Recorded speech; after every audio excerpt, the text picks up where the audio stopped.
Welcome to Soul in Spirit, where spirituality meets real life. I'm Summer Paradiso, a psychic medium, intuitive guide, yoga teacher, and artist here to help you reconnect with your highest self. Here, we dive into the practices that strengthen your connection to intuition, higher self, spirit, and source. We'll explore my signature Soul in Spirit method, a fusion of movement, meditation, and creative expression designed to help you release emotional blocks and reclaim your power. Because to move through life with alignment and ease, we must first embrace vulnerability. Whether you're just spiritually curious or fully immersed in the ocean of woo-woo, this is your space to explore grounded spirituality.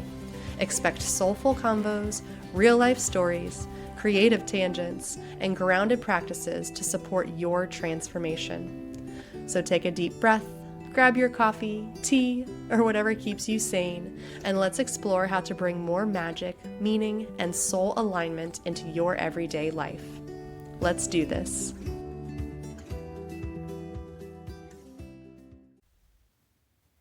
Hello, beautiful soul, and welcome to today's episode of Soul in Spirit. I'm your host, Summer Paradiso, and today we are talking about neuro-linguistic programming, NLP, quantum time technique, and hypnosis. I completed my practitioner certification in early March, and I've been waiting to do this episode to tell you about my takeaways from my training, specifically because when people talk about their transformations after a training or a retreat, you're typically riding the high right afterwards, right? And I always like to ask myself, does the transformation last? Does the shift stick? Because anyone can ride a high for a little while, but if you can't maintain it or if you can't integrate it into your life, then what's the point, right? What better is that than doing a drug? I don't know. So that might have been a hot take, but we're just going to let that ride. What I want to talk about today are my takeaways from my NLP training, as well as some transformations from clients that I have worked with, and an opportunity for you to be able to experience NLP as well. I'll first start by saying a little shout out to my trainer, Megan Blacksmith. She was on the podcast a few episodes ago, and if you haven't listened to it yet, then go ahead and click the link in the show notes to her episode, because she is my NLP trainer. She is a mindset ninja, and she has a 3-day event, October 12th through 14th, 2026, this fall, and you do not want to miss it. It is an amazing opportunity to get a lot of time with her. And all I have to say about that is the first time I interacted with Megan was one of her trainings. It was a 1-day training. It was like 5 hours long a few summers ago. And I think I transformed more during that one day than I have on like any retreat. She broke me open and put me back together within that span of 5 hours. And what she could do for you in 3 days is unfathomable. And it's for an amazing price point. So what I would like to offer for you guys before I even get into all of the amazing things about NLP is if you click the link in the show notes and sign up for her 3-day event, I will give you a free intuitive reading. That is right. I will give you a completely free intuitive reading when you sign up for her 3-day event. So if you have been interested in NLP or want to know what this sorcery is about, listen to this episode to get an idea of what transformation is possible. Listen to her episode and click that link in the show notes and sign up for 3 days with her. I will be there, side note, so I'll hang out with you. It'll be a good time. And if you do sign up, again, you get a free intuitive reading from me. Okay, let's start talking about what in the world happened at this NLP training. Little quick note beforehand, if you are new here and you're like, what is neurolinguistic programming? What is she talking about? Neurolinguistic programming is the study of language of the subconscious. It is the language of the mind. And it is being able to have an awareness of the words that we use, both consciously and subconsciously. And my favorite part to nerd out on about neurolinguistic programming is what's in the subconscious, especially because with soul and spirit, we remove emotional blocks. And NLP does that too. So it folds in really nicely with what I'm already doing with you guys in the 8-week transformation and with my one-on-one clients. We use neurolinguistic programming to clear out excess emotions, anger, sadness, fear, hurt, guilt, and shame. We also use it to rewire limiting beliefs that were instilled in us before the age of 7, as well as beliefs that we have carried with us from past lives, from generations. And what we do is we use quantum time technique and hypnosis to go back on our soul timeline to remove the belief that has been reinforced over and over and over and rewire it with a new belief. Now, what are some examples of belief? Everyone has varying layers of I am not enough or I am too much. Those are two sides of the same coin. There are people who have beliefs about scarcity or beliefs about abundance. A lot of limiting beliefs and a lot of what Megan does and what I do are focused on helping people break through their scarcity because that's what's limiting them in making money. I think I've said this in a past episode, but I will say it again. No matter how many times you try to manifest something or say affirmations like, I'm abundant, there's a ceiling that is put there by a limiting belief. And so if you do your affirmations and do your manifestations, if you have not, one, taken the time to clear out the old shit in your hallway, as I talk about, the old stuff in your hallway or your closet, there's no room for new shit. And the second thing is, if there is a belief in there that says if you earn more money, then you will have to work harder, and your nervous system wants to keep you safe from working harder because perhaps in the past when you've worked harder, you've gotten sick or you've been tired or it has turned into something bad, your nervous system will prevent you from earning more money or getting more clients or being able to get that promotion because your nervous system will be putting out the energy into the world that you do not want more work because you will, or more money because you'll have to do more work.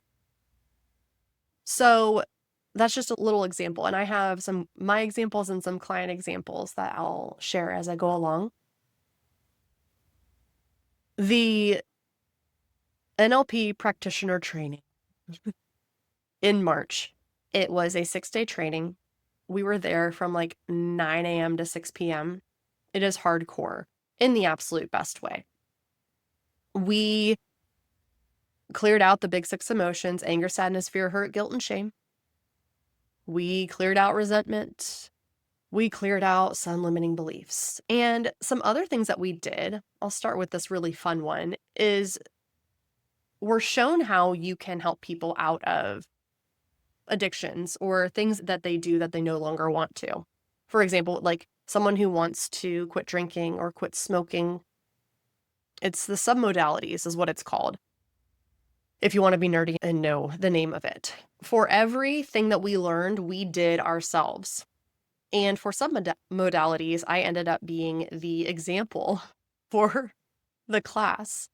And with this, the instructions were to, who has something they want to stop having or stop doing? And do you have something to replace it with?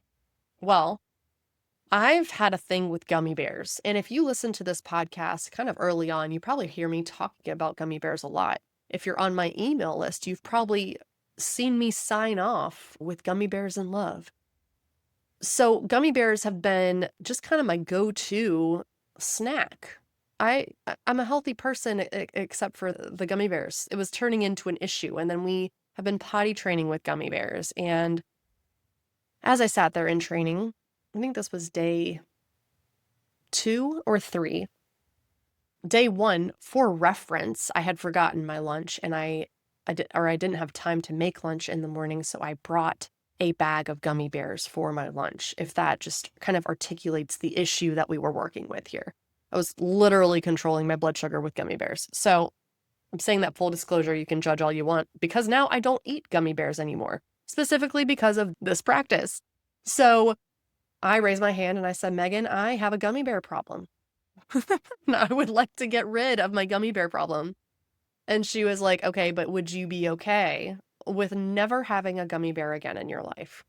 And I was like, let's fucking go. Yes, let's do this. And she said, okay, well, what would be something truly disgusting that you would want to replace gummy bears with? Because with this process, you need to have something to switch out in your subconscious. And I said, steak bites. And everyone kind of looked at me like, steak bites? Like, who truly hates steak bites? Well, I do, because I've been a vegetarian since I was 23 years old. And I, before that, never even liked steak anyway. So I'm like gagging in my mouth right now just thinking about it. So steak bites were a clear answer. So Megan's up in her chair just giggling like, oh, this is going to be so good.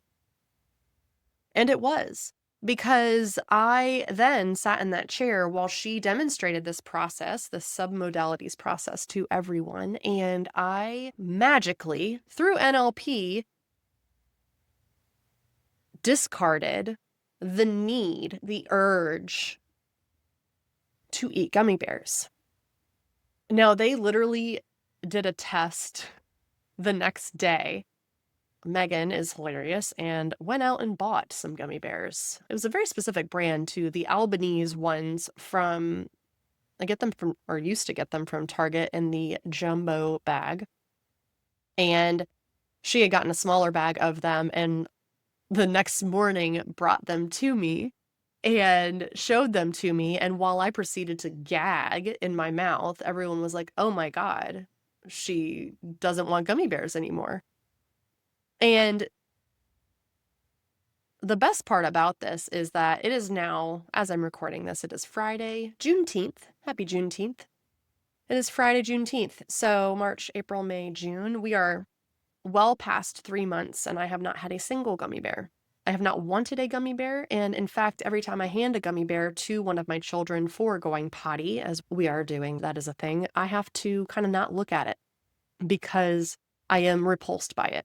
I do not want a gummy bear. And I'm really pleased about this. I have not reached for them. I have not wanted them or craved them. I've not thought about them. And looking back too, I'm like, gosh, was this a slight addiction? I think we could say, yeah, in a way. And it's gone. Through this simple process that took under 10 minutes. Talking to my subconscious and using language to switch out my belief that gummy bears were what I needed to understanding that I do not need them. Now, the one downside of this, I will say, is that I was taking a gummy vitamin every day, and I am no longer taking a gummy vitamin because this actually kind of transcended all gummies, all candy for me. I don't want, my husband is really into candy. He is a marathon runner, so he can be, it's really rude. He can maintain that solid line of abs down his stomach, no dad bod here. He's eating candy and sugar and he's no one can tell. All that to say, we have gummy bears in the house for potty training. And then we have he either has Sour Patch Kids or Mike and Ike's or some sort of kind of candy of that nature. And I've not touched any of it. So it's not just the gummy bears, it's really just been sugar in general in that regard. And so I've needed to look for a new vitamin, not a gummy vitamin, because I don't want anything gummy now. So just to say, when you do something like submodalities, like what I did there at my training, it works. It works very, very good. Another thing I did that I don't know was fully necessary, because after we do the demo, we all practice with each other. So we do every single thing in this training so that we understand what it feels like for ourselves. And so when I practiced with a partner, I actually decided to do beer and wine because I was also really ready to give up drinking. Now, gummy bears, I would articulate as an issue. I'm like really spilling out some stuff here so y'all can just know about my life. The gummy bears really were becoming an issue. It was like a daily thing. I was going through a lot of gummy bears. Drinking, not so much. Now, in my 20s, I definitely had a great time. Now, especially since becoming a mom, like I've just, and since becoming a medium, I'm like, there's a lot more interesting things happening in my head that I'm really not interested in drinking. And I've been kind of on this journey for the past, I'll say like year and a half, where I really, maybe even 2 years, that I've just really been playing with the idea of like, I just don't think I want to have alcohol at all anymore. But, there was always like, maybe a birthday or something. So I would have a beer or I'd have a glass of wine, but I just never really wanted it anymore. And so I was like, why don't, let's just, let's just be done. So I did some modalities with beer and wine as well. And I like, now I really, really don't have any. I've not had any since my training as well. And I've loved it. And it's been also easy too, being around other people who are drinking and just not caring at all and not being interested. Because I think what it did for me in this context, because it was less of it wasn't an addiction thing, it was more of this mental liking the idea of having a glass of wine or enjoying the idea of having a beer, especially because there's lots of good memories tied to it. Like my husband and I used to go to New York to like try new special beers at certain breweries up there. We used to, like, our friendship group was around beer tasting and craft beer or going to wineries in Charlottesville. So like a lot of our joy was kind of surrounded around this like trying different types of wine and beer. And so that was the part that was harder for my brain to let go, in that it's like if I am around other people drinking, then I'm missing out if I don't have a drink in my hand. And so I believe the submodalities, what the process of that for beer and wine for me, eliminated this mental back and forth of like, should I have a glass of wine? Should I not? Like, we're not talking about like, oh, is summer going to go black out or something? It was literally me just battling, like, do I have a glass of wine or do I not? And doing the submodalities practice made it easy to just be like, no, not. And everyone else can have one and I'm fine. And there's not even a second guessing. There's no conversation in my head. And to me, to be able to eliminate a conversation in my head is probably one of the top goals in my life, because there's a lot of conversations happening in there. And I know if you're listening to this podcast, you also have a lot of conversations in your mind. So anytime I have the opportunity to eliminate a back and forth with myself, then I'm good with it. And that's also why I teach people to connect to intuition, because let's just have one idea and run with it and not battle it out in our brain. So that submodalities process, that's just one of many, was life-changing for me. And it's been 3 months now with no looking back, no second guessing. It's been really cool. Another thing that I realized in the training that I did not even focus on. This happened midway through training, and I believe it was after the day where we released anger, sadness, fear, hurt, guilt, and shame. We did all of them at once. With my clients, I separate them into 3 different days because it is hardcore. That is where we are using quantum time technique and hypnosis to release these big emotions. And gosh, it's like how your brain feels after you've taken maybe like a 6-hour test or something. It just feels like mashed potatoes because you're reorganizing all these thoughts and patterns that have been reinforced over years, lifetimes, and generations. So after this day that we released the Big Six, I realized something probably not till a few days later, but it was putting the kids to bed.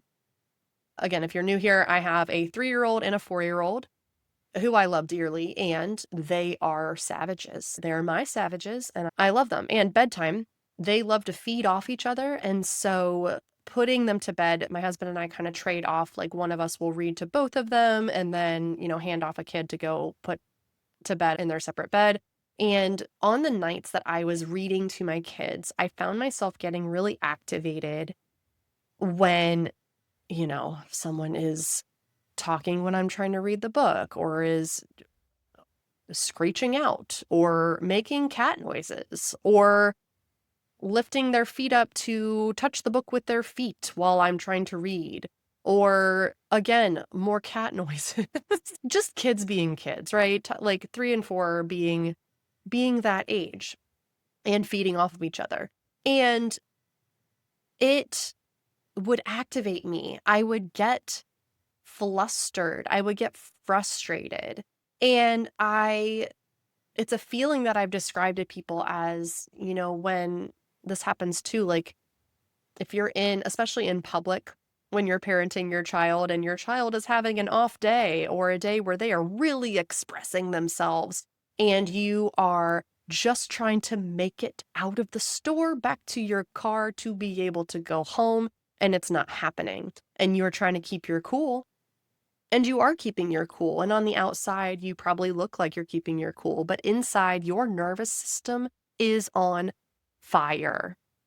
And your body does not give a shit if you can keep it together in front of other people. In fact, it actually makes it worse because you're then putting energy into masking while also having your nervous system on fire. So that's the best way I can describe the feeling that was relieved. The feeling that went away when I did this training. I noticed when I was reading books to my kids one night, it was like a few nights in, I was like, oh, my son's kicking the book with his feet. My daughter is mooing like a cow. And then my son's pretending to be a cat. And then he's up and out of bed and I'm reading and I'm chill. I'm not bothered. I'm not agitated. I'm just straight chilling and being okay. And my nervous system is not on fire. And man, was that a good feeling and a beautiful realization. And I realized it too, that when I was interacting with my daughter on times that she's had some stronger emotions, she is a Scorpio. For any of my astrology peeps, just so you can know what I'm dealing with here, she is a Scorpio sun and an Aries moon. We feel things. We feel a lot of things very strongly. And it used to be really hard to be able to, I don't want to say maintain composure, but like to keep myself okay while parenting her and trying to help her regulate her nervous system, which is so funny, right? Because when you're a parent, you have to be able to regulate your nervous system for your child too. And they're smart. They can sense stuff. So if you are remaining calm on the outside, but your nervous system is on fire, this feeling that I'll mention several times here, they're going to pick up on the fiery nervous system. This is not a surface value situation. Your kids are connected to you. They can feel it. They can sense the fear, right? And so this internal fiery nervous system feeling is gone. It's gone. It is fucking wild. I can't, like, there are times when I'm talking about NLP because I'm like, this is evidence-based. This is evidence-based. And it also feels like sorcery with how drastic some of these shifts are. Another thing that shifted for me was stuff that I say stuff, things, bullet points, checklist items that I needed to do, wanted to do, that I had put off. I just started doing them the week after training. An example was a launch debrief that I wanted to do to be able to get some numbers and some data to be able to apply to my next launch, as that's something we do in a coaching program that I'm in. And I had been putting it off because I had been telling myself, I'm not really into numbers. I'm not a numbers girl. I don't do numbers. I'm creative and I'm not into numbers. And when you say stuff like that, I will not be good at numbers or do numbers when I say things like that. And so after training the following week, tasks that I had put off due to my language that I was using, like I'm not a numbers person, they just happened. They were on the list to do, and I did them. This is after them being on the list, some things for a month and a half, and I just did them. I didn't get more hours in the day. I didn't get more time. I simply had the ease in my body and just the knowing that, oh, I just do these now. No emotional charge. So that was really interesting and really cool, and that is something that has maintained. Now, I will say there are layers here. There have been some other things that have come up where I'll be like, ooh, I'm resisting that. That's interesting. And I will do quantum time technique on myself, or I will use something from NLP to clear it so that it doesn't become or stay an issue. And it works every time. So this is a practice that you can incorporate in your life and use to be able to get yourself out of indecision, out of resistance, out of not doing, out of stuckness. It's insane. So the next thing too, that kind of leads into, I had felt and have felt many times in my life decently overwhelmed because I have a tendency to pack my plate. I really like to be busy. If you know me, I like to do a lot of things. And with that, though, I would put myself in this perpetual state of overwhelm, and it would be very hard to practice everything that I preach, especially in regards to creating time for working out, for creative expression, for meditation. Now, meditation, I will say, I've actually maintained meditation for years and years. That's my morning routine. That's something that has been unwavering. However, working out had really gone to the wayside. Painting had been more spotty because I would prioritize work over painting always. And what was really interesting after my NLP training is that, again, I did not get more time in the day, did not magically get 27 hours.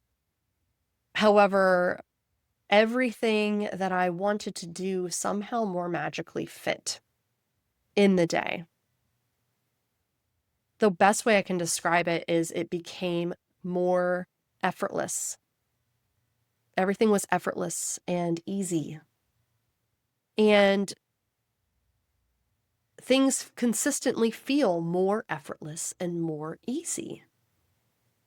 And again, I will run up against resistance to some things because, again, there's different layers here. And when I run up against the resistance, I notice it. I sit in self-inquiry. I figure out what the limiting belief is, and I clear it, and then it's not an issue. And it just proves itself over and over and over again. Another thing I'll share is I was late life diagnosed with ADHD. I was 30. I think it was 30. I think having 3 TBIs, that contributed to it. And so I was on Adderall for years. Now, I didn't take Adderall when I was pregnant or breastfeeding, obviously. And I'd been prescribed Adderall for years. And I had been pretty consistent in taking it. There, some days I'd be like, I'm not going to do it today. Like, I'm reclaiming my creativity. I don't know. If you're on Adderall, you might know what I'm talking about. I identified, though, with this ADHD personality, this ADHD identity, using it in my daily vernacular. And like, oh, I'm on Adderall. Oh, sorry, my medication's worn off. Like, using it as something to connect with other people, and perhaps even an excuse at times for some things.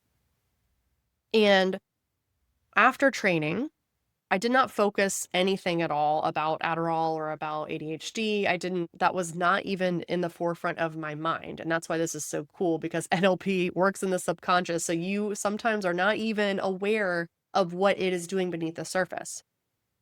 Since training, I have not taken Adderall once. I no longer identify as ADHD. I do the things and I get the things done. Could one look at me and maybe, perhaps I still carry qualities that one would diagnose with ADHD, but when you look at NLP and the words that you use, that becomes part of your identity.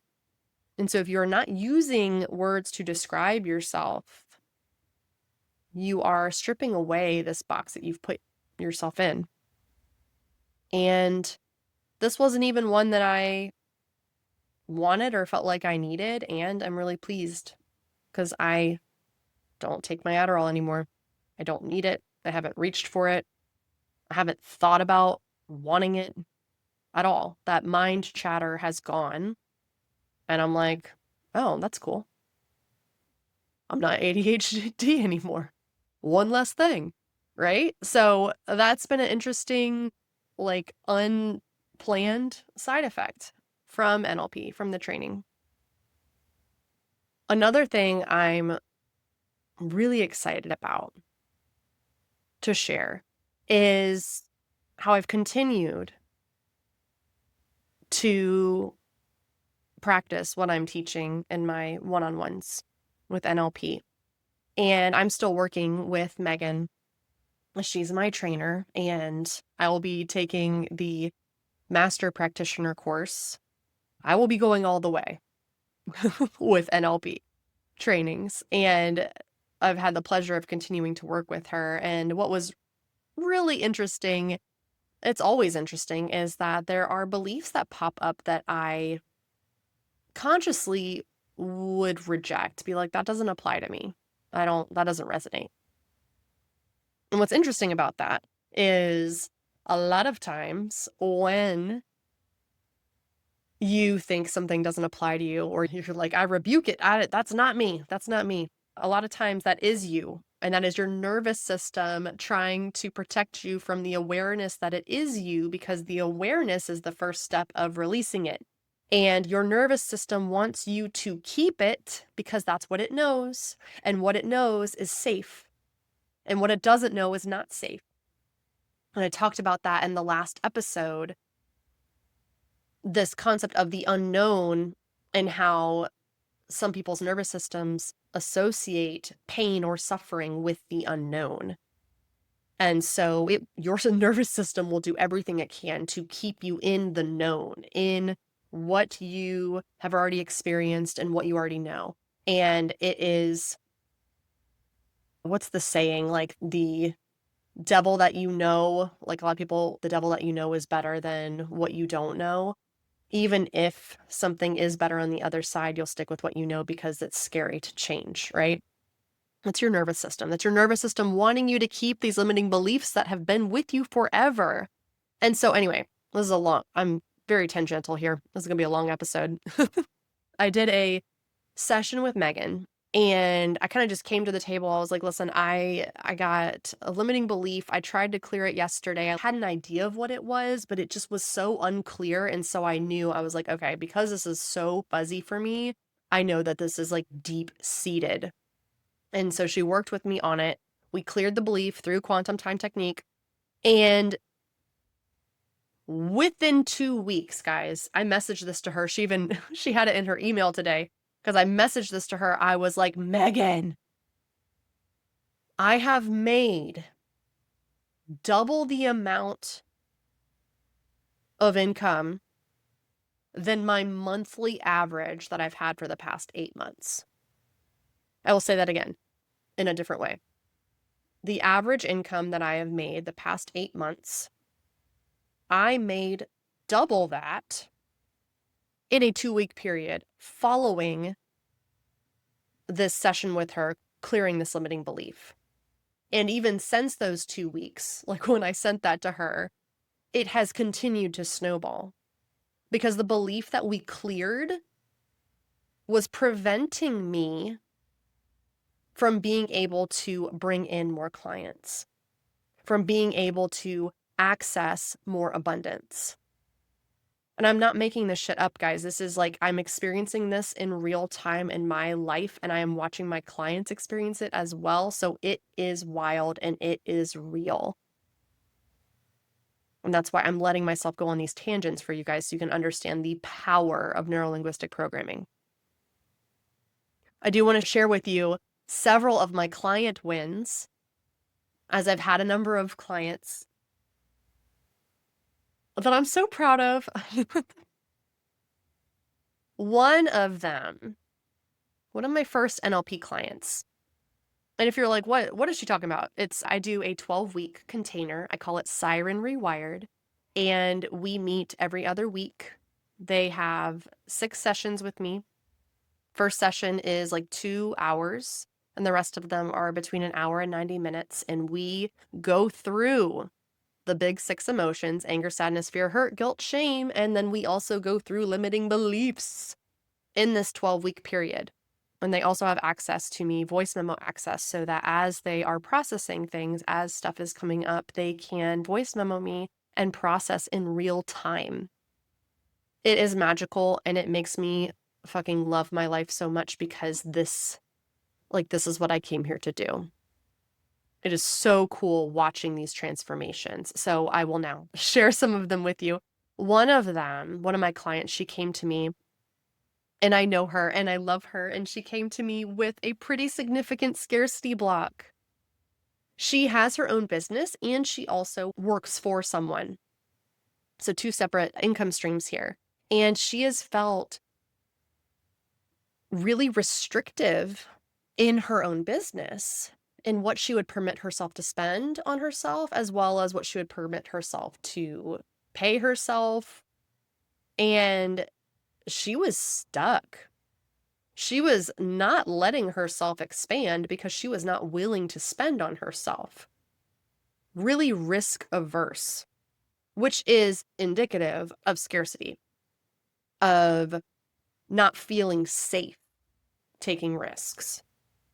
And this is something that there's a survival element here too. You know, back in the olden days with saber-toothed tigers, you might not have wanted to step, I don't know, into the unknown forest, for you could have gotten eaten by a saber-toothed tiger.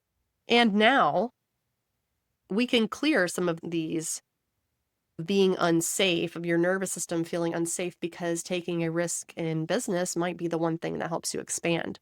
So to give a little more context here, she was feeling really attached to her second job. Like she had to keep it and had to keep this certain amount of hours there in order to stay safe, to earn enough, quote, enough money to feel safe in her business. But what was interesting is that other job is taking up time from her in her business, and she's already kind of overwhelmed in the business she's running because she does not have any help. It's just her. Hiring an assistant was out of the question because that would cost more money. If you're an entrepreneur, you are probably like, oh yeah, I get this. Yeah. Because there's this want to leave the old job to do your business, your passion, and yet you're also scared to hire someone because you're like, that's more money, then I have to train them. I'm the one who knows how to do this, but also I need more organization. Like, what's going on? That's what she was experiencing. And it was just like perpetual state of overwhelm. It was even the middle. We weren't even done with all of our sessions. She had taken less hours at her other job, just not gotten them. The universe had kind of lessened them for her because she was putting that energy out there. She felt completely fine with it and didn't ask for more. She hired a virtual assistant and she got new clients from this energetic clearing. And she has a clear picture of where she's going, which I think is very often overlooked because we're all so like with our hand in front of our face, focusing on the very current situation that a lot of us are having a hard time to dream a big dream and see a big future. And she was able to clear enough that she not only now has a clear image of her future, a really good one, by the way, very dreamy dream that I am obsessed with. She also was able to take these steps in a direction, one, to move the needle in her business, to make more money, and to feel safe doing it, to not be in perpetual nervous system fried overwhelm in taking the risks. She can take the risks and not feel scared, or feel a little bit of fear, but not feel completely debilitated by it. So that was a really beautiful container for her. And I'm really proud of her and really pleased to see how much progress she made just in those 12 weeks together. I have another client who I'm still working with, and she shared with me not too long ago about a situation with a person that this person has kind of like episodes, some mental health things, and this person that she interacts with, this is not my client interacts with a person who has a lot of just kind of stuff going on. But what would happen is my client would feel, whenever something would happen with this other person that's in their life, my client would feel so overwhelmed and in that nervous system fried state. And it would cause her to spin out for a long time. It wasn't just during whenever the person had an episode, it would be that evening, the next day. It would really affect her existence in the world, and it would be really hard for her to come back to baseline. And she shared with me the other day that, and we haven't even been working together that long. I'm trying to think of how many sessions we've had. I think we've had 3 sessions. And she was like, I experienced another kind of episode with this person recently, and I did not feel any charge. There was obviously emotional charge in the situation, but it did not debilitate her. She was able to neutralize from the situation and not have it bleed into the rest of her life. And that to me is such a huge win, because how much of your energy is burned on a daily basis from worrying about someone else or carrying someone else's emotions or trying to do X, Y, and Z for someone else, and how much that stirs up your nervous system. How beautiful that she now does not have to worry about that. That she's reclaimed so much energy and brain space just by clearing out these excess emotions and limiting beliefs that were causing her nervous system to be fried, to feel unsafe when this person was having an episode. Now she can act out of pure love and care for this person, and also act in pure love and care for herself without guilt or shame in doing so. I have another client who, this is the fun one. I did a post about this too. Sometimes, I would say most of the time, when you sign up for something, even before the first session, whether it's a retreat or a container or coaching or whatever it is, a lot of times transformation will start even before you start your session or go on the retreat. When you put the energy out there to the universe that you are like, I'm signing up for change, when you hit that pay button or submit button or schedule the session, sometimes change happens beforehand. I have a client who has been I had a reading with her, and then we booked our one-on-one sessions. So she had not even had her personal one-on-one session yet, but in her reading, she had indicated, I'm feeling like I really want some more friendships. Because good Lord, adulthood is like, when we were kids, I watched my daughter, she just walks up to people in Target. She's like, hi, I'm Autumn. Want to be my friend? And they're like, sure. And then they're like in the toy aisle and they're best friends. And we don't do that as adults, right? It's a little bit different. And so I'm like, yeah, let's get you some friendships. That was something she's really craving, just more friendships, more time with people that she likes and feels good with. And I was like, that seems like a really reasonable thing to want. And before we even had our first session together, she messaged me and she was like, hey, I'm like hanging out with these people and I'm going to go do this. And now we've had only 2 sessions, 2 one-on-one sessions, and she's like social butterfly.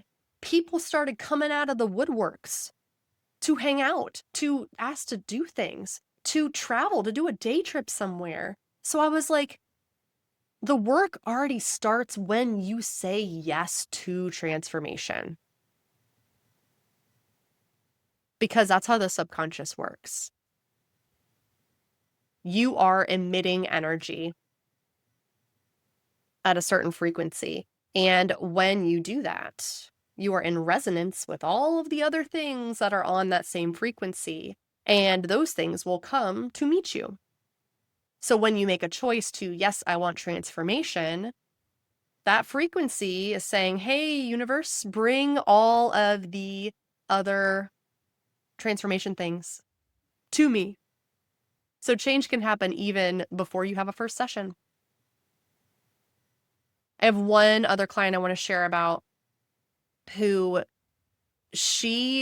this wasn't even something that she planned on doing. You know, our first session, we talk about your North Star, like what you're working towards, what your dreamiest dream is, what you want.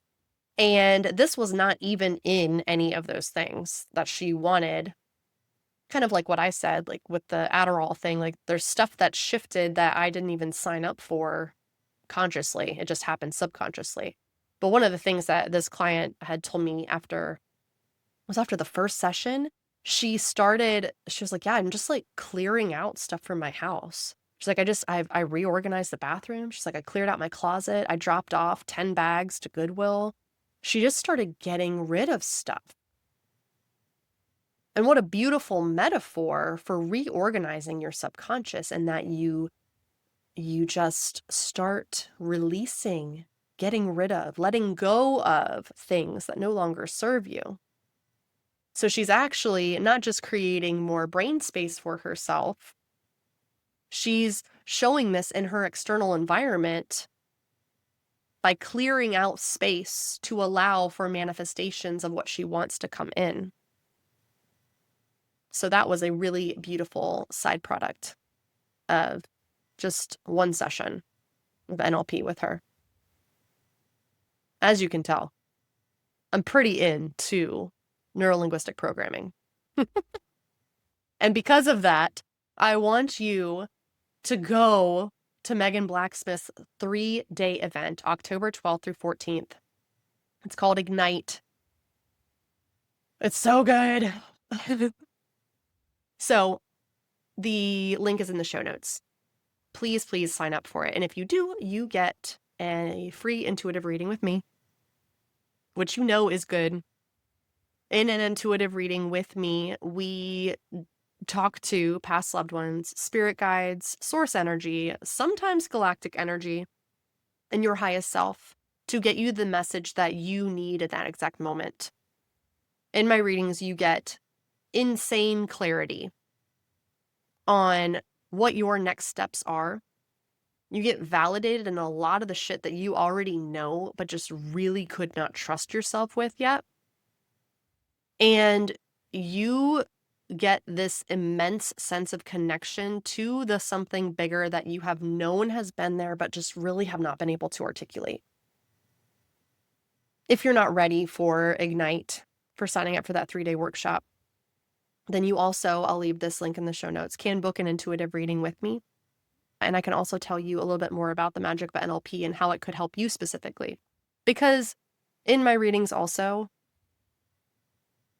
I will very easily be able to help you identify your core wound, the core resistance that you're working on in this lifetime, the soul contracts that have opportunity for growth, for closing up karma.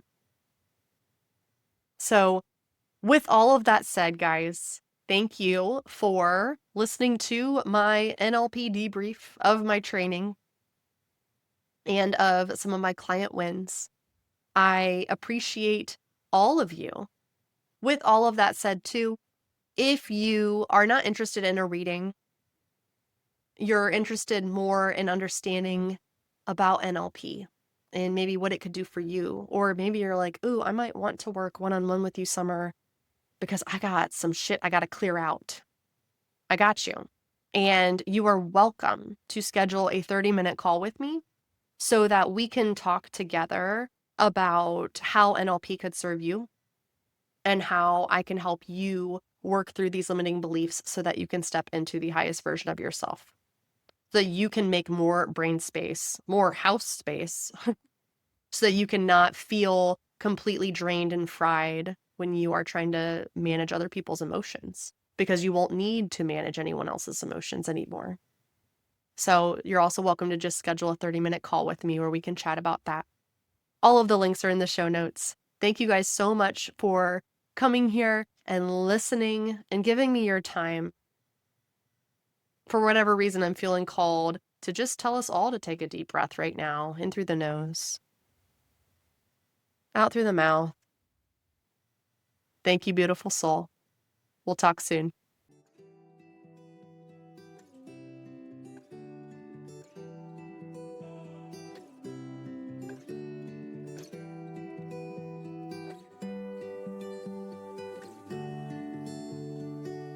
Thanks so much for listening to Soul in Spirit. If this episode moved you, sparked something, or just made you feel a little more like yourself, I'd be so grateful if you left a review or shared it with someone you love. It helps more souls find this space and join us in raising the collective vibration. If you have questions, thoughts, or just want to share what came up, I'd love to hear from you. DM me on Instagram or email me anytime. Until next time, stay grounded, stay open, and keep showing up, because the real magic shows up when you do. With so much love, see you soon.